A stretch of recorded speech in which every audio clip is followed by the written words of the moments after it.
following is for informational and entertainment purposes only. Viewer discretion is advised. I'm happy to announce that Orion Spartan is brought to you in part by Jocko Fuel, a division of Origin USA, bringing industry back to America from its near demise. Do I sense a theme here?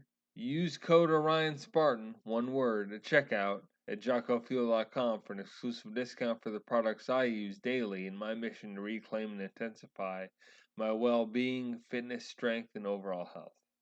From creatine, protein, and other essential supplements for performance, to cognitive enhancers and the only healthy energy drink on the market, I've been using these products for years and they've helped me to defy the odds and boost my overall mood and attitude. Again, use code Orion Spartan at checkout for an exclusive discount that will help you in our quest to get after it. I'm Orion and this is Orion Spartan. I've decided to give this another go after a clear misfire. Previously on Orion Spartan. Thanks again for joining me, this time on the 18-year anniversary of my cessation of life event, more commonly known as death.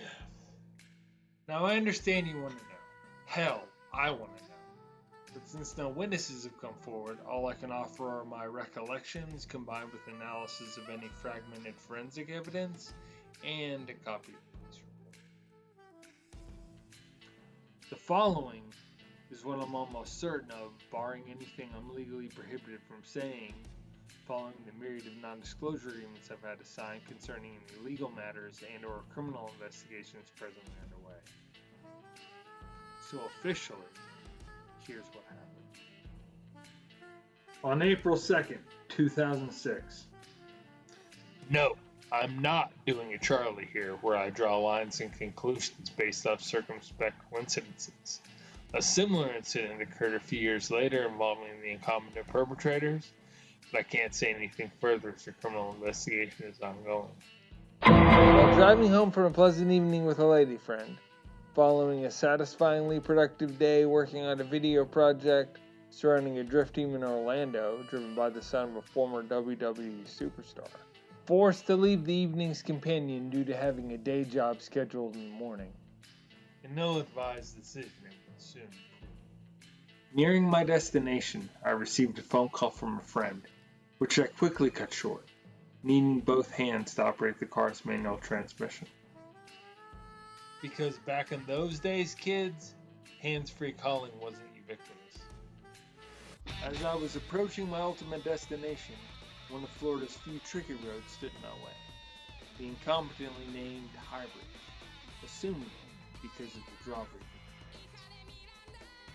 About 5 miles shy of my residence, as I rounded the penultimate corner, I can vividly remember seeing two headlights flanking a gleaming chevron directly in my path. That's as much as I can disclose due to the ongoing criminal investigation and their accompanying signed NDAs. Regardless of why, this body was rendered unconscious after striking its head against the car's B-pillar once it collided with a rooted tree. Note, the airbags did not deploy, design flaw which Subaru has since resolved. Too little, too late, I'm afraid. For me, anyway. Regardless of when, the contents of my trunk were stolen, including all of my camera gear and any footage I had shot that day, effectively putting an end, albeit temporarily, to my career as a visual artist.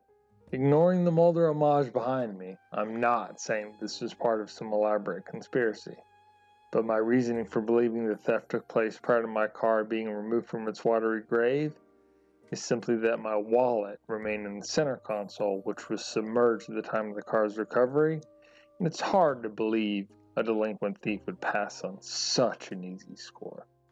But that's insignificant to the story here. What is relevant is that regardless of why, on the evening of Sunday, April 2nd, 2006, Orion Christie succumbed to his injuries and perished, a mere 13 days shy of his 21st birthday. I guess that answers the question of what happens when an immovable object meets an unstoppable force. So that's what happened as far as beginning the Odyssey. What comes next is not nearly as easy, It may convince you to re-examine whatever hardships you're facing is either not so bad or anywhere near as complicated, certainly not as complex. Or maybe, just maybe, you'll do as I did and simply do whatever it takes to look death, trouble, hardship, resistance, whatever in the face and say, not yet, expletive. Regardless, memento mori, rest in peace. Join us next time for some still unbelievable, but just as true, unredacted specifics.